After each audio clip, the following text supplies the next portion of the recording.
Hey, what's up all? Today I'm gonna tell you the newest feature launched by Google, the Google Web Stories.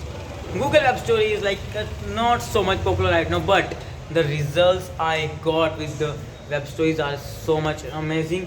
Like web story as a short form content. Like we all know, short form content is going to be the future. Short form content is the future. So Google think to like launch their short form content around 1 or 1.5 year. Google launched web story, a short form content, and right now I'm getting around 50,000 1 lakh page user a day in some time. Yeah, that's the thing. If you will be getting 1 lakh page user a day, it's not like it's a crazy amount, nah.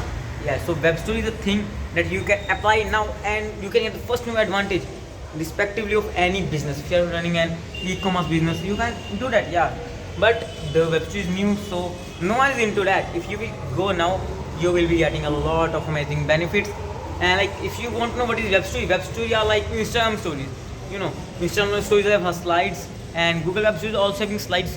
It's have like 10, 15 slides we can make, and to make it appear on Discover and to get it algorithm, you have to do many things. Like I'm into it from around 1 year and I have explored many secrets and much things about web stories. So yeah, if you want to know about much web stories, so comment down. You can comment down about web stories or amazing. You can anything. When I will contact you and will tell you about web stories too. Okay, thank you so much. Bye bye.